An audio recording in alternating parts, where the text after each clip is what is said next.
Good morning, everybody. Was just checking the connection before. So it's always Wednesday, 9:30, and we're live talking about Las Vegas and Henderson real estate market and mortgage industry. So what are the latest news today? And today also our topic and our concentration will be on the amount of properties that we have for sale and on the market conditions.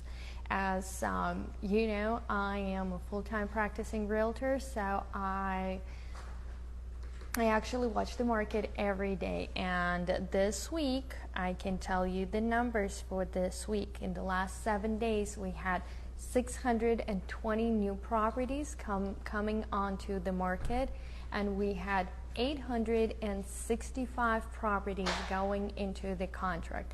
Once again, for so many weeks in a row, we have the situation where our market is absorbing more properties that are actually being released to the market.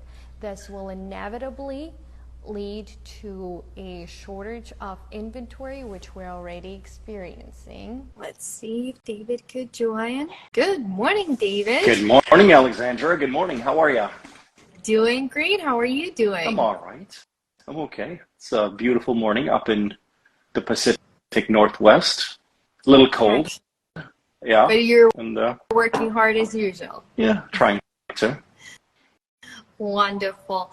So I started with giving the stats for this week. We have 620 new properties hitting the market, and we have 865 properties going into the contract within the past 7 days. So we are still very low on inventory. We're still hitting the shortage. And with that said, today's topic that I would like to discuss with you is actually bidding over the list price and waiving the appraisals, because this week alone I had been in the multiple offer situation twice, and I kid you not, one of the premium areas we were up against 10 other offers. I can't believe we're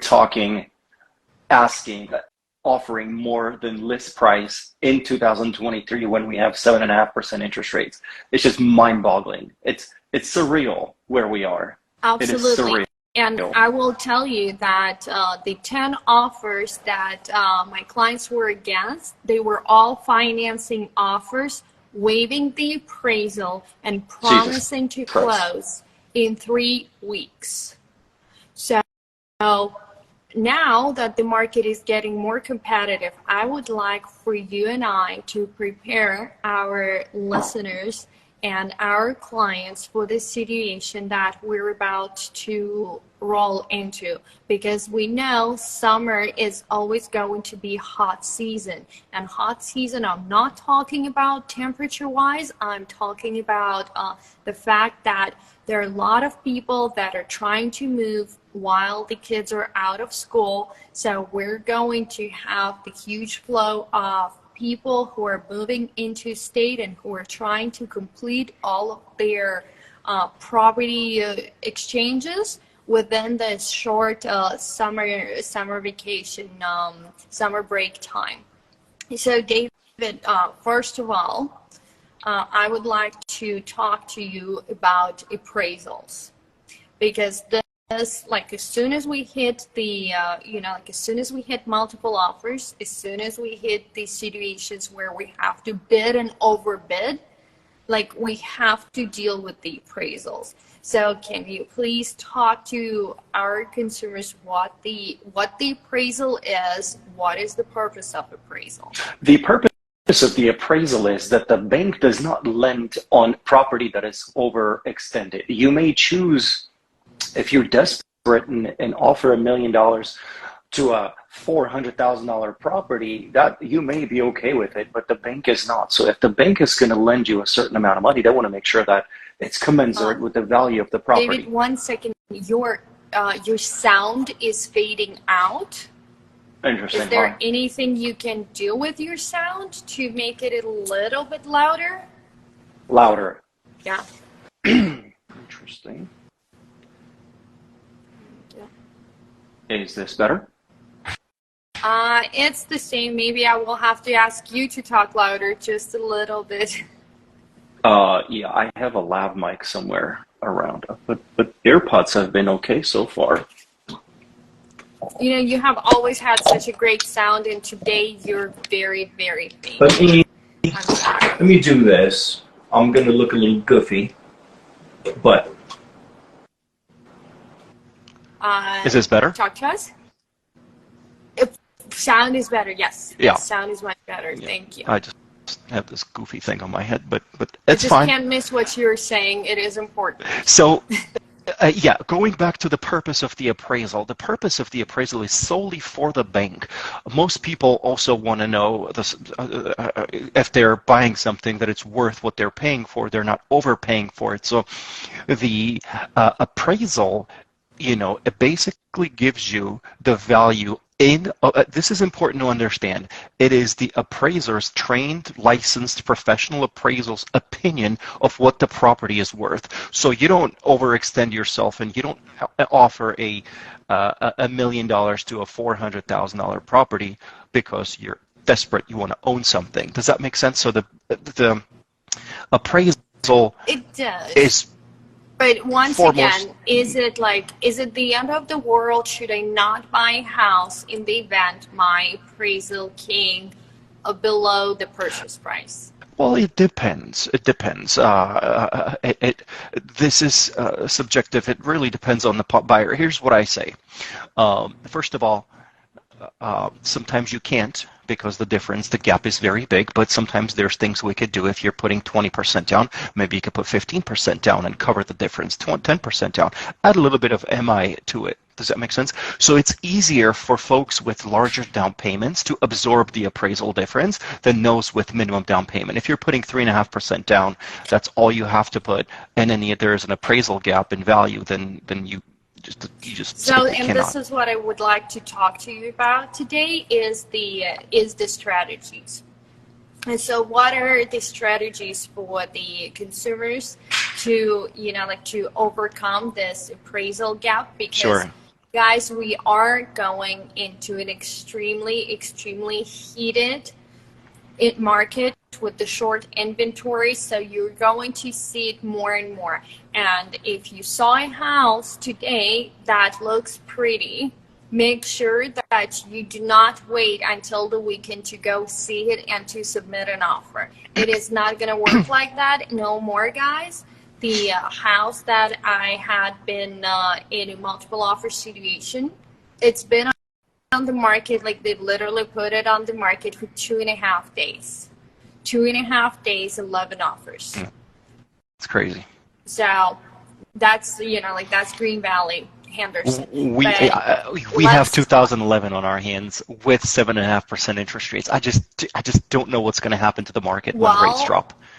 David, it is. I know that the interest rates right now are brutal, but what happens is that we still have plenty of people relocating to Las Vegas. In fact, we have 8 people per hour relocating here every single day. We had 48,000 people net. This is the net that relocated to Las Vegas metropolitan area last year. That should tell you that we have surplus of people here in the valley. So regardless that some people left, we have 48,000 people surplus from last year.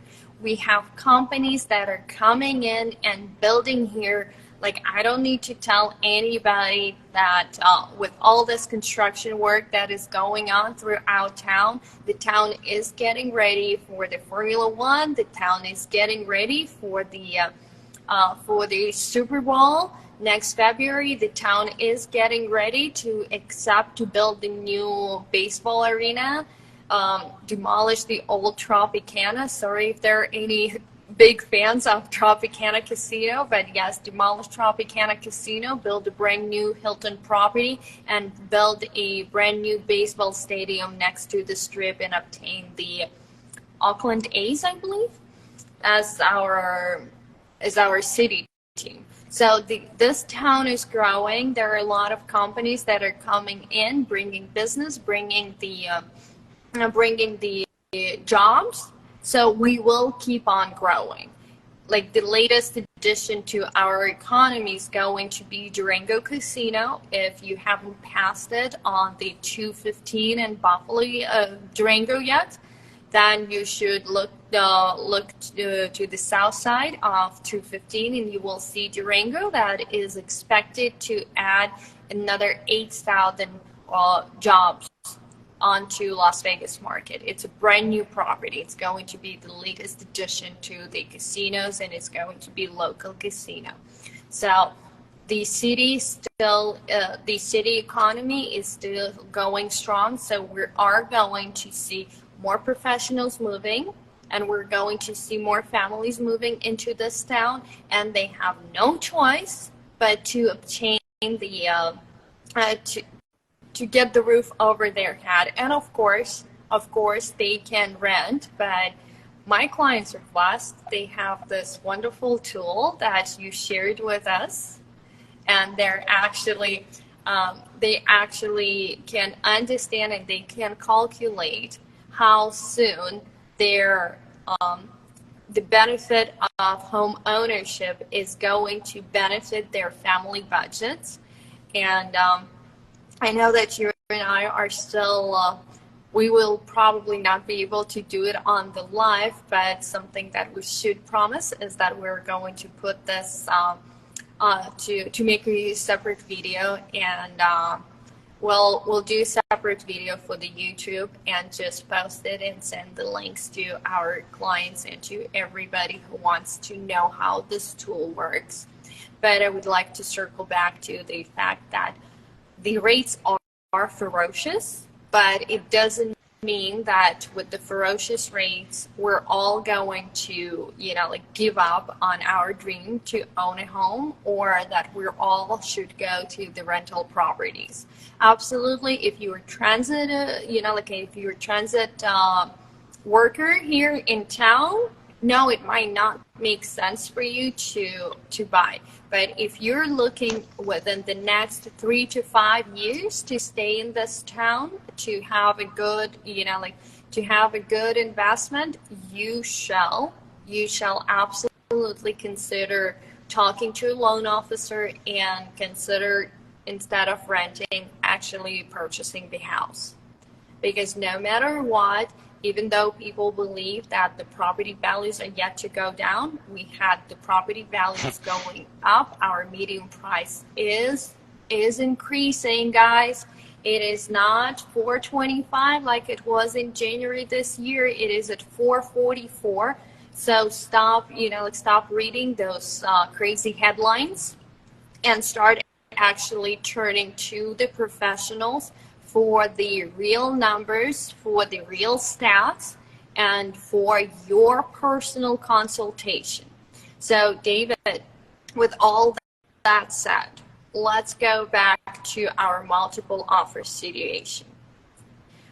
When I have a situation with multiple offers, obviously we have to bid over the list price. And obviously, if I am is there any loan that is not a subject to appraisal on the market? Not really. Maybe a hard money loan, but they will still look at the value. Maybe not a full appraisal, they'll still look at the value. No investor will loan money not knowing what they're loaning money against. Okay, then I want you to give me a clear definition, because there are two things that are circling around in our in our in our conversations. There are two things that the listing agent is going to ask for. Number one, they're going to ask to waive an appraisal, and I want you to answer if the buyer has the right to waive the appraisal, and B, to waive the appraisal contingency. first of all, for our fellow agents, because I know they're listening, and I want them to also know the proper way of addressing it and not get themselves into trouble. And second, I want you to explain to our consumers what does it mean from the mortgage standpoint and from their own security when they aka waive or waive the appraisal contingency. Sure. So when you waive the appraisal contingency, what you're saying is if the appraisal comes in lower, you will make up for the difference. For a simple example would be you're buying a $400,000 house, you're putting 20% down, that's $320,000 loan amount, $80,000 down payment, right? Simple. And let's say your appraisal comes in and instead of $400,000, what you're offering to the seller, let's say this house is only $380,000. Okay, so it came in $20,000 below the market. Now, obviously, you as the listing agent, I know you would go back and you would hammer the other side to lower as much as possible, maybe to even to full Yes. 20,000. We have three options how to handle this situation. Once you guys are done, agents are done, and we need to work on the financing side, essentially, if you still want to do 20%, you would do 20% of the 380. The bank finances 100%. Here's the most important thing to remember. The bank will finance 100% of the appraised value or the contract value, whichever is lower. Appraised value could be higher. So the lower off the bank will finance. So in this, David, I want to clarify. The bank is going to finance, the bank is going to go off the value, but they're off going of to finance the like 100%. 80% or 95% or whatever. However down you structure the payment is. loan, correct. Yeah.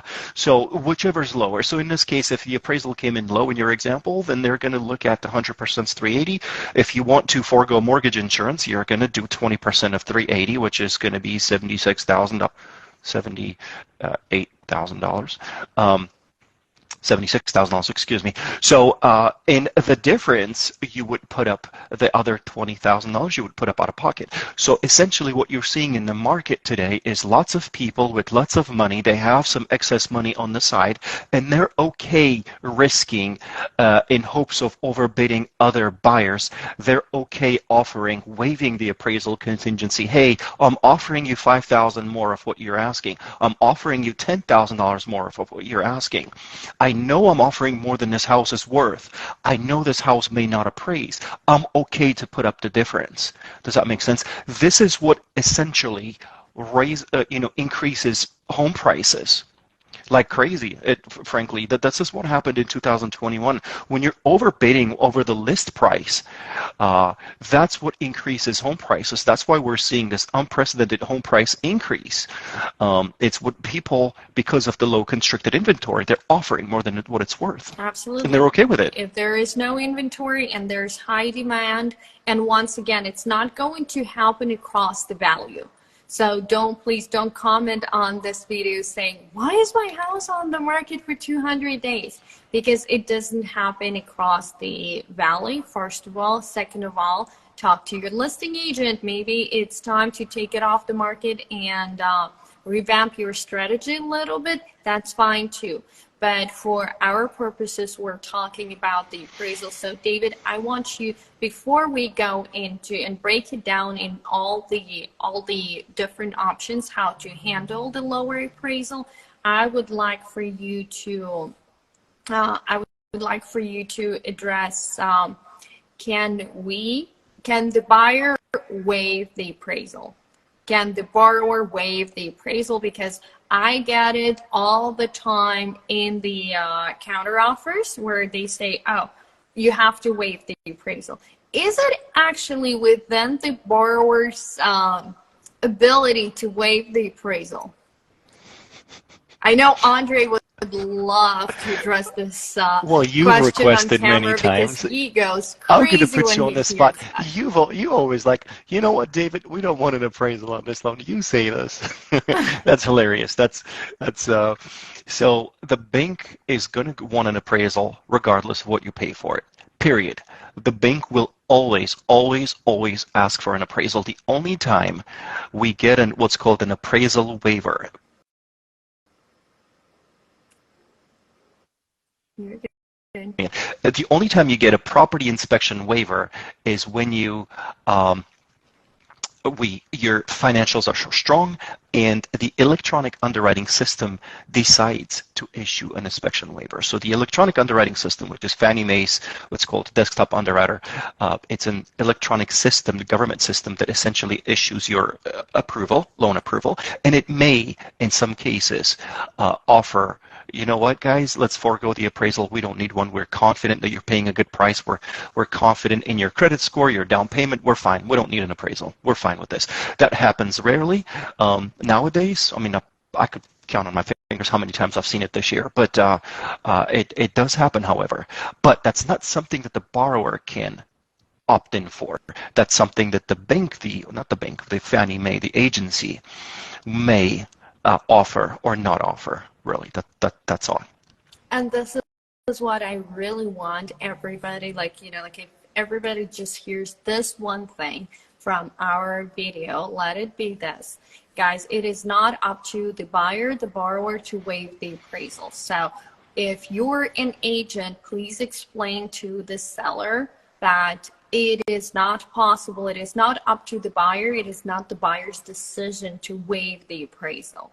Now, when the property is under the contract and all the documents are submitted to Fannie Mae, the automatic underwriting system, correct? Am I saying it correct? Am I naming it correct? AUS, automated underwriting system, yes.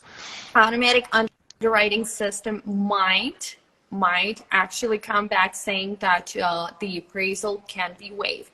Now, in this situation, David, if the underwriting system says that the appraisal can be waived, is it considered to be safe for the buyer to buy the property at the purchase price? Or is that why the system is coming back saying that they can waive the appraisal? So the factors that go into AUS Fannie Mae systems, what it weighs, I think they're a secret. They're probably closely guarded, just like the Coke recipe.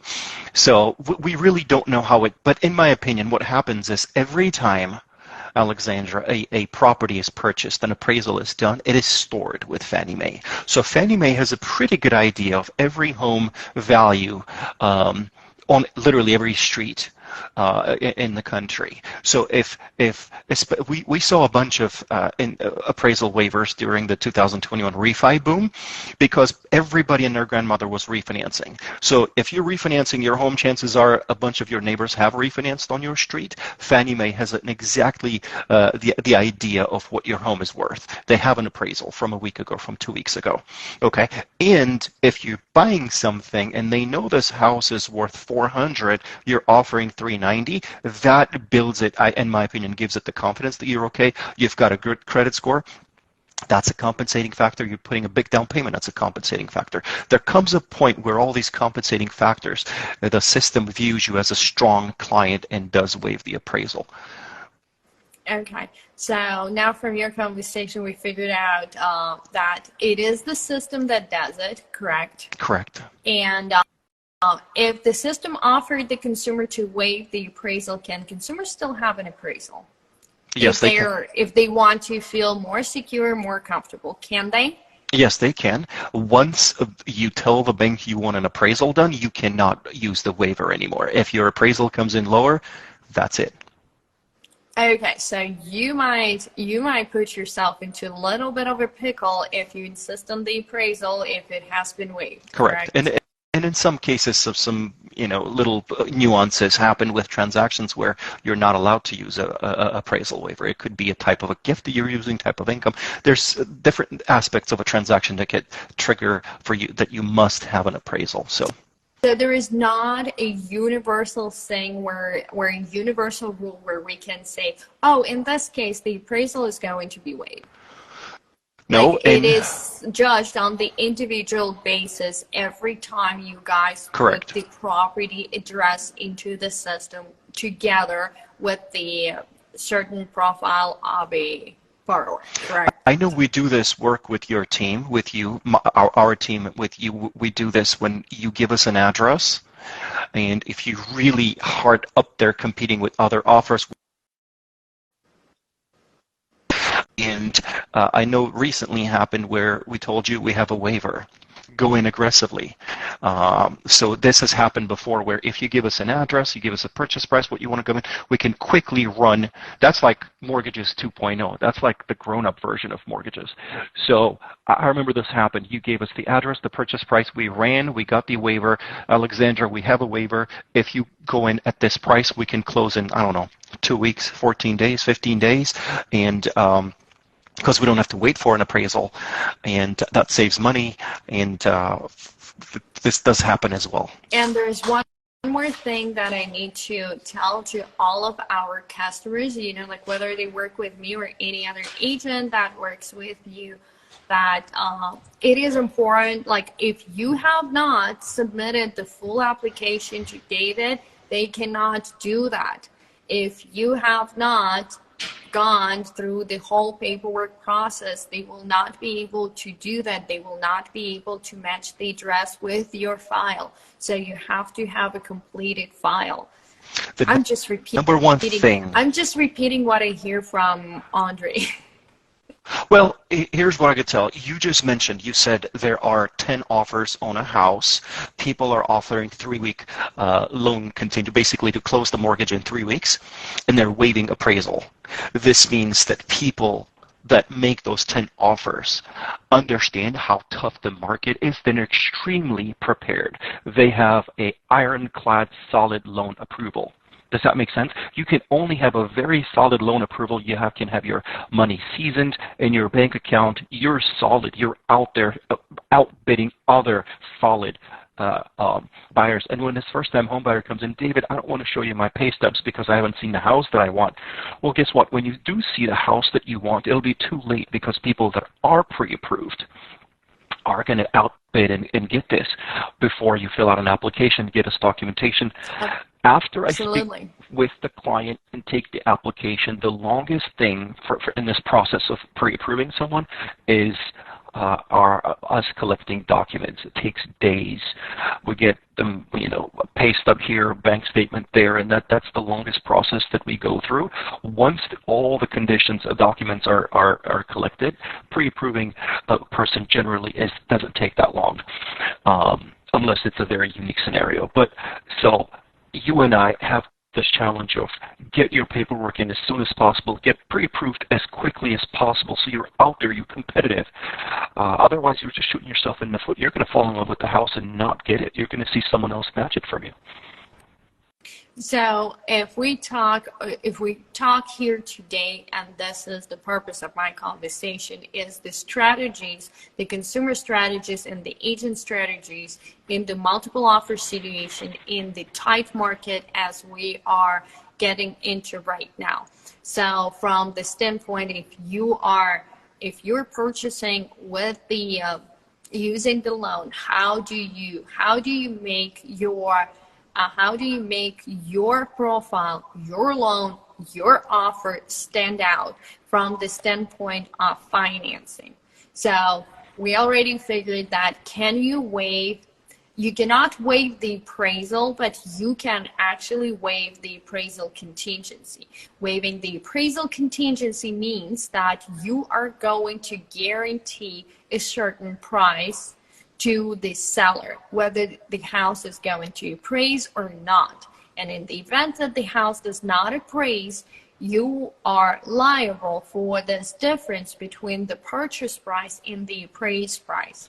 Now, for those of you, the real estate agents, and I know that there are a lot of beginner real estate agents that are listening to us, I would tell you one advice as a broker: do not open up yourself to liability. Do not actually put your client under the gun.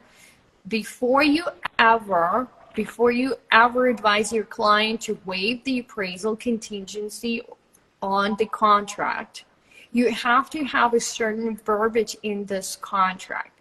Because if for whatever reason you calculated wrong, and the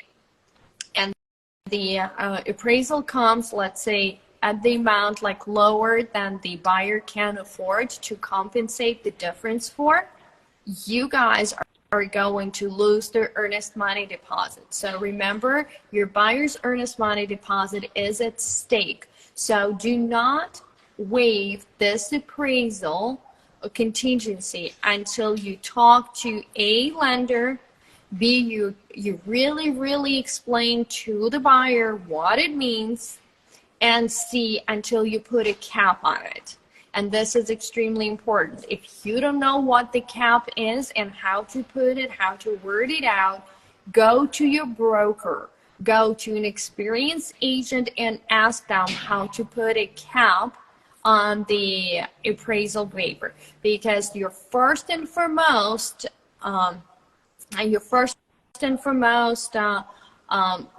responsibility is to protect your client, to protect the buyer. Do not put them under the gun.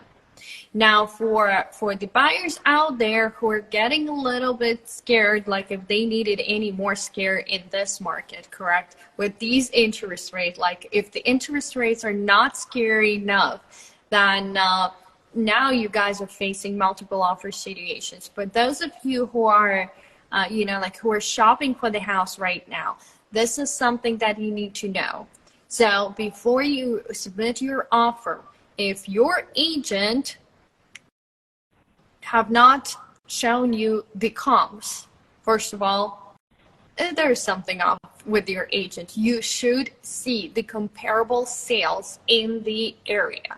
This is your number one step in order to protect yourself and in order to understand what is the right price.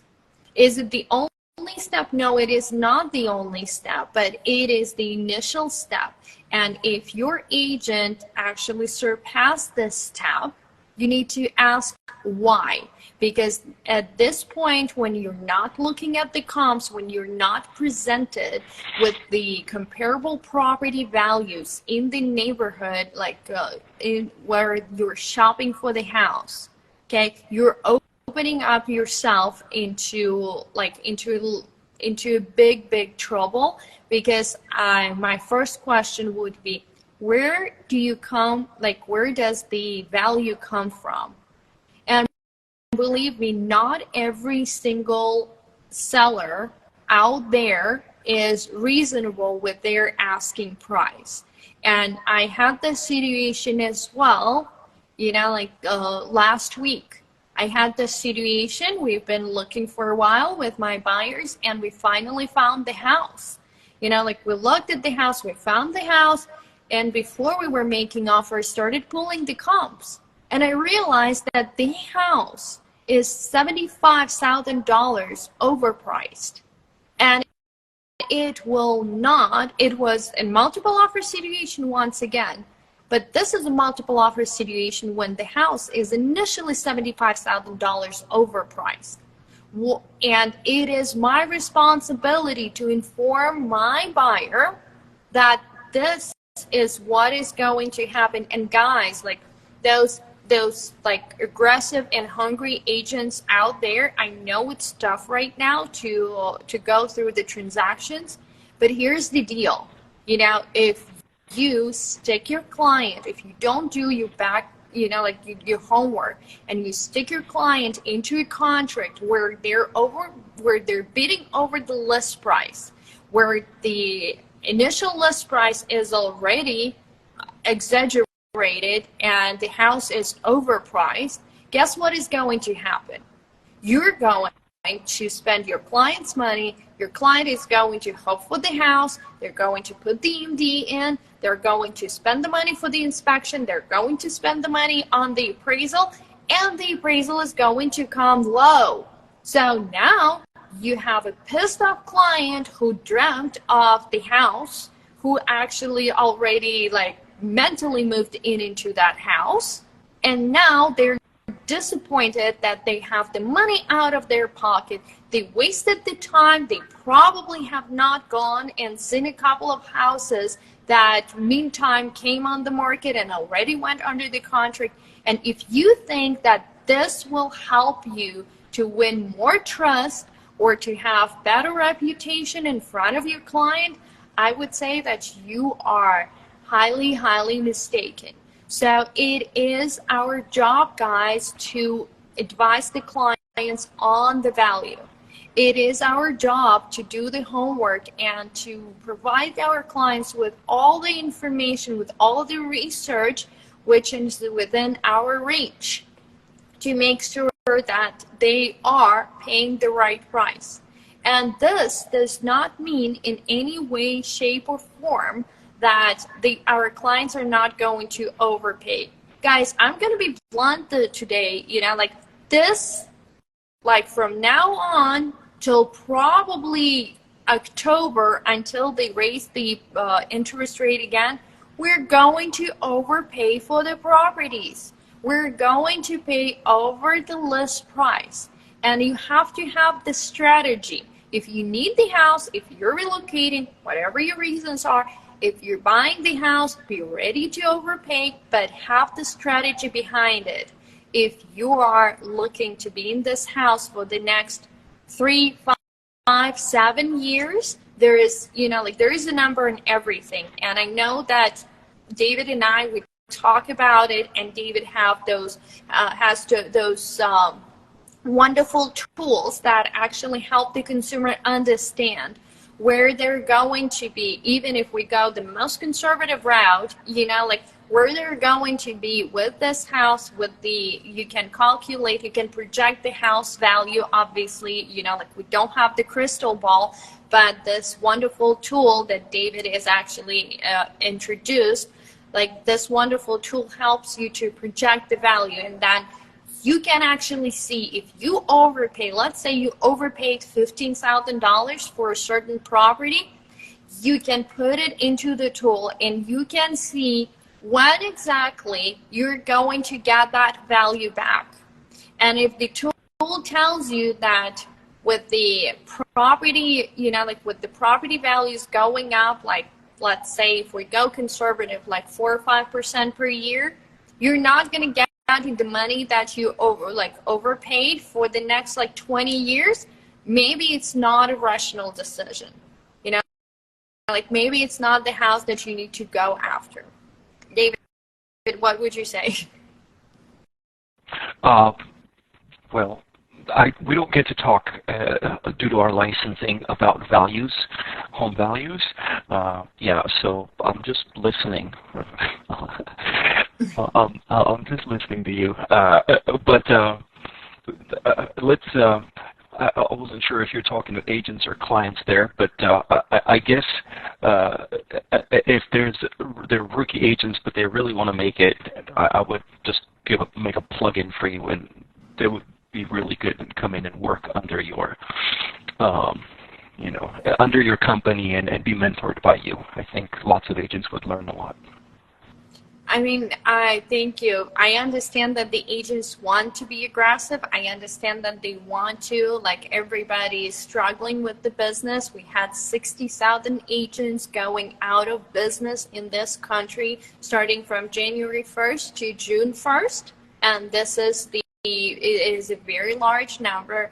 And it's going to decrease even further. But once again, guys, no matter how tough the business is going to be, you owe the duties to the consumer. And for those consumers out there, when you're picking your agent, you make sure that you pick the agent who understands the strategies and knows how to work through the strategies with you.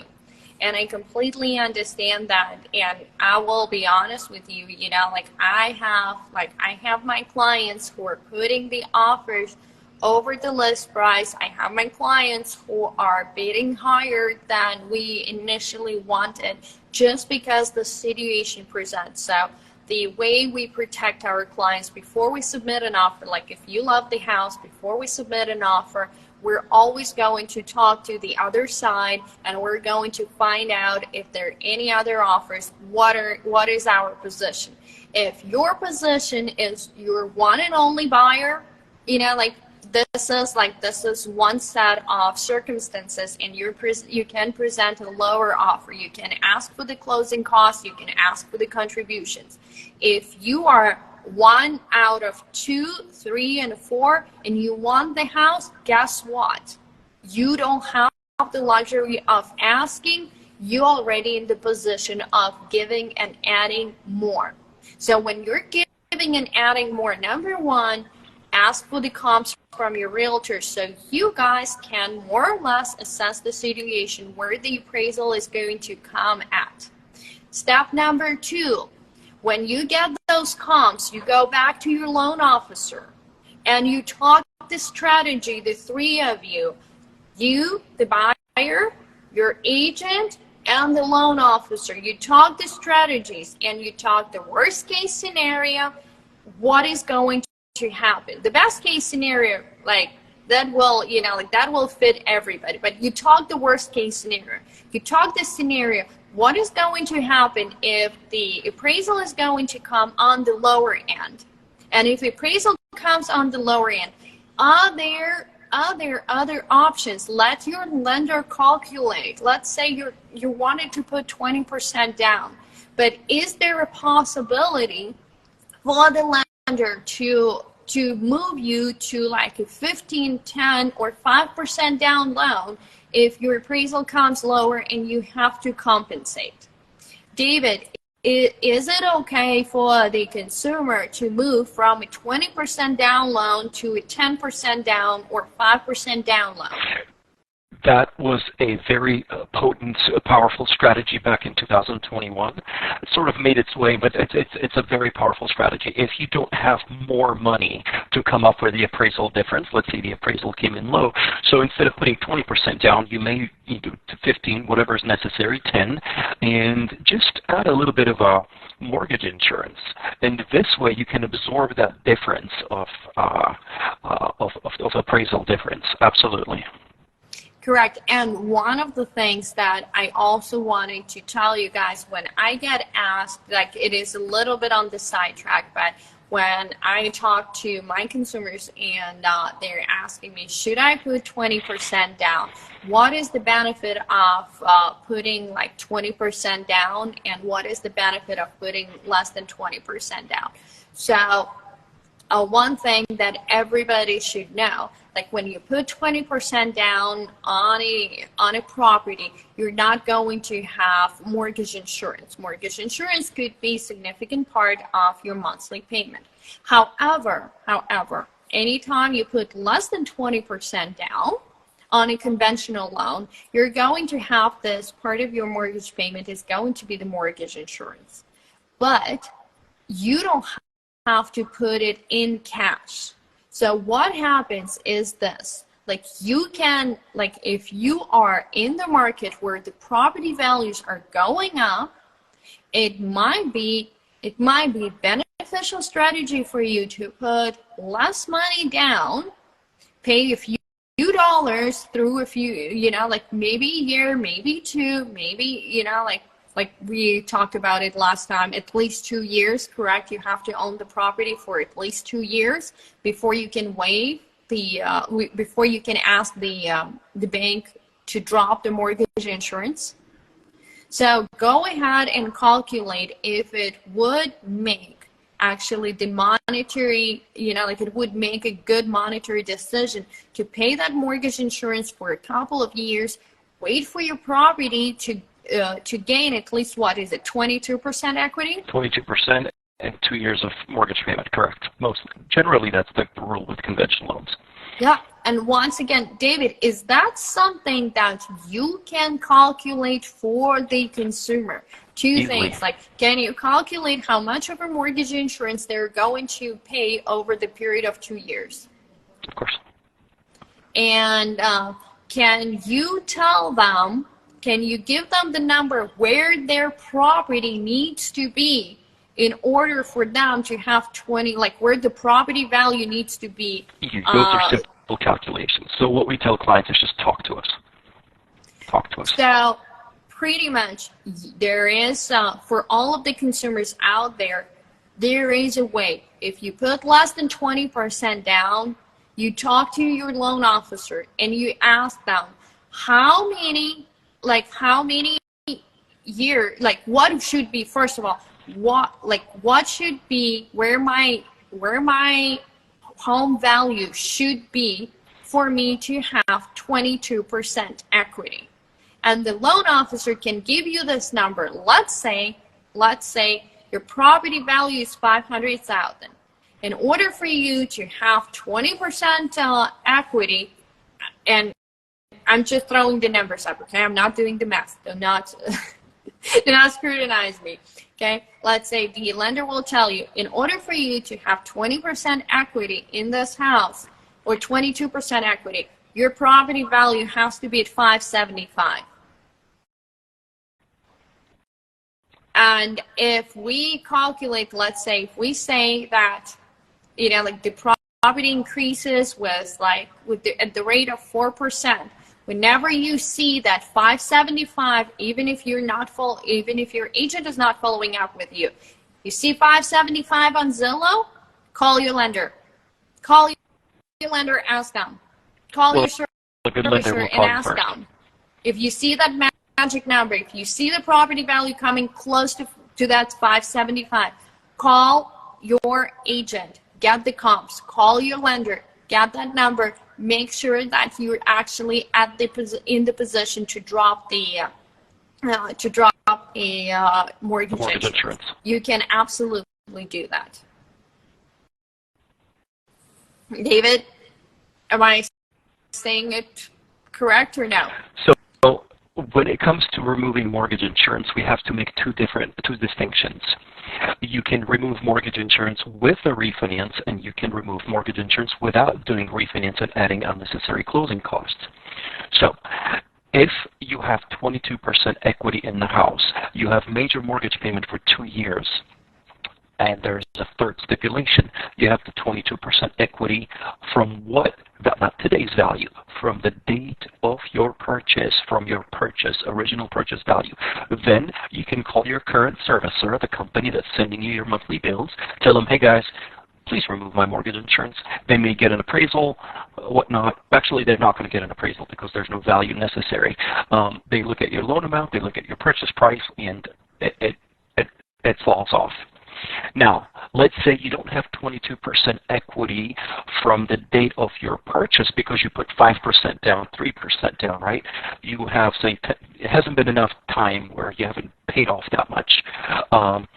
You could, if you have 20% equity, appreciated equity, then you call your lender, basically refinance, get a new appraisal, and get rid of mortgage insurance, correct? Excellent. So, David, now I want you to circle back to the multiple offer situation. So it happened when I run the comps, and whether we figure out what is the property value, we figure out what is the buyer's comfort level of paying over the list price. We go and talk to you to see, what is the most that they can do based on their down payment and based on the on the cash expected, on their cash reserves and on the expected property value. But one thing that we also do is that we also look at the homes. We try to understand how much of a value that particular home has for this consumer, because not all the homes are made equal, and there is no price tag that an agent can put on your emotions, B, we can only show you what is on the market at this point of time. And so whether you're already in the contract or you're just bidding on the house, we always look at what can we substitute the property with. And this is the next step that I do with my buyers prior to purchasing the property, because we would, once we have the offer accepted, we would go and look at we will go and look at the other properties to make sure that we made the right decision and that we really grabbed the best one on the market at the best price.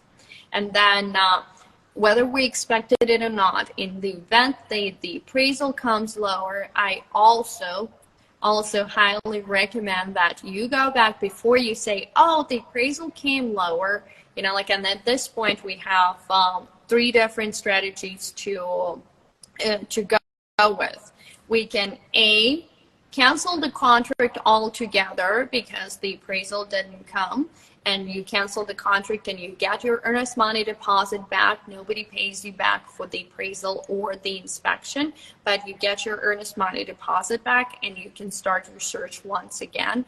B, you can negotiate with the seller to change the price, and it could be to change the price to the appraised value. It could be to change the price, like meet somewhere in the middle.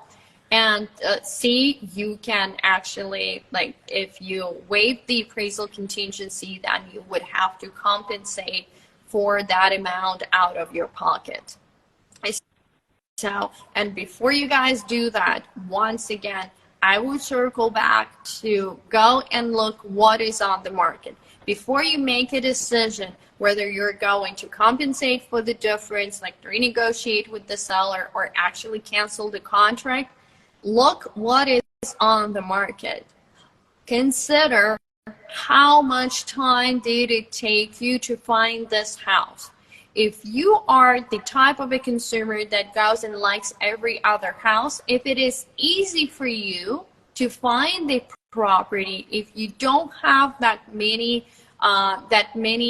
points check boxes that you have to check off on your list, then you might not be be in a fight for this property, and you might even consider letting it go if it's not worth the money.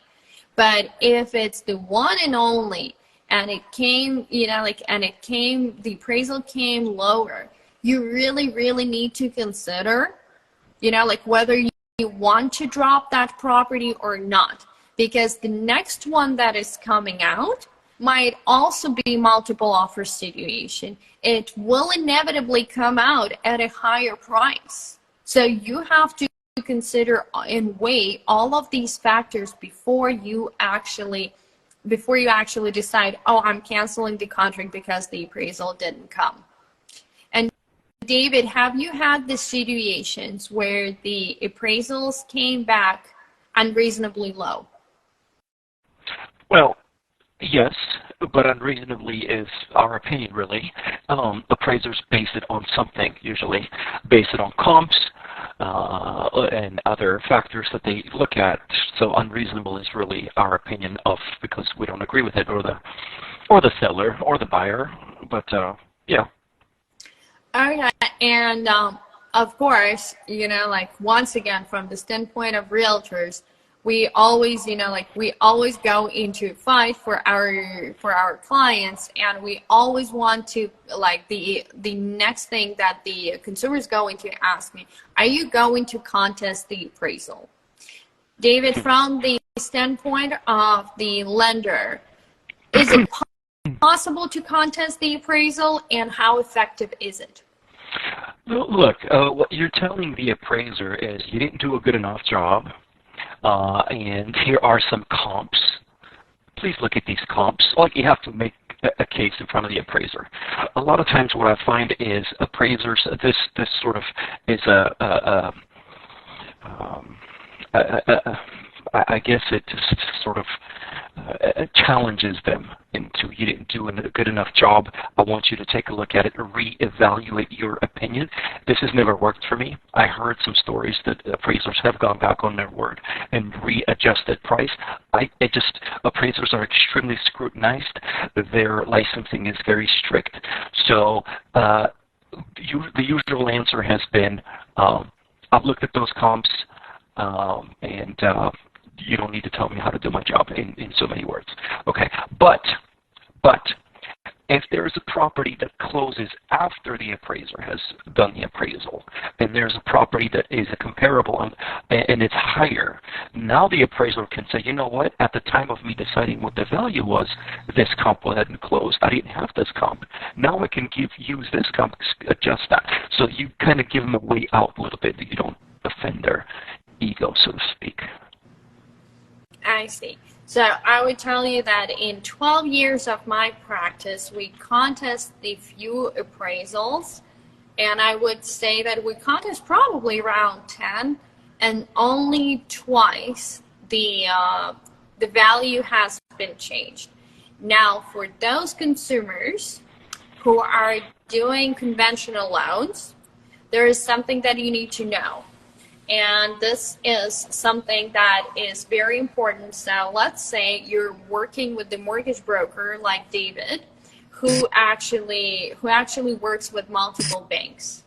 So David, and tell me if I am wrong, or tell me if I'm not supposed to say it publicly, but if we have an issue with the appraisal on a conventional loan in one bank, can the borrower ask you to pull the file and put the file with a different bank and redo the appraisal and order another appraisal with another bank, another conventional appraisal? The key word here is conventional. Well, here's the thing. I suppose if it's a different bank, I'm not sure on that rule. I suppose it's a different bank, yes. The same bank would not accept a second appraisal. No, if we want to change the appraisal. If we want to change the appraisal, because we're not, are we allowed, okay, let's go a little bit deeper and start a little bit like on the surface. Can as a borrower, can I ask the bank to redo an appraisal or to have another appraisal done if I do not agree with the value of the appraisal that I received for my file? Cannot. The simple answer is no. Cannot. Okay. If I change the bank, so the answer is no. The answer is no. If you change the bank, you may get around that rule, and this new bank isn't aware of the other appraisal, so I don't know. I would be uncomfortable doing that. I've never done that, but the answer is no. So for those consumers out there, guys, if you're an FHA or VA loan, you need to know those are government loans. They actually get attached to the property. Correct. And if you're, David, you know what? We're losing, like, I don't know if it's me or everybody, like, I am losing the connection with you. Can you check on your connection? I have a very good connection. Okay, it might be just my phone. Hopefully it's... We're almost done anyways, but... Hopefully, let me check really quick, guys, if we're still doing okay on our... Like, please, guys, somebody wave at us and tell us if we have good connection or not. Like, if everything, yeah. But once again, guys, for those who are shopping with FHA and VA loans, those loans are getting attached to the property. So if you are an FHA loan consumer and the property already had an FHA appraisal done on it, you don't need to do one. If that appraisal has been done within 120 days, it does stick to the property for the next 120 days. And any FHA consumer that is going to come and try to purchase that property will have to go off the existing value because that appraisal has been uploaded to the FHA portal. David, am I correct? You are correct. I believe that it's 6 months, not 120, but 180 days. But yes, you're correct. What is the number on the VA? Is it the same situation? I don't know. I think it's the same 6-month rule. I'll check on that for you. You have so in this case, guys, intricate questions. What is it? You have these really, really detailed questions about things that I have to go back to my processor. You know, like, I don't ask people, you know, like, and I always ask for the forgiveness, you know, like, guys, we're doing it live. like, of course we can give, like, we're not trying to be here precise, and we're not trying to, like, to pretend like we are the great scholars over here. What we're doing, we're sharing our experience, we're sharing the vast majority of knowledge, so that for you guys, if you ever find yourself in this situation, like, you don't need to know all the answers. All you need to do is you need to know who to call. So, like, if you're a VA buyer and like, you heard something on the appraisal and your agent tells you that, oh, there was a VA appraisal and it came a little bit low.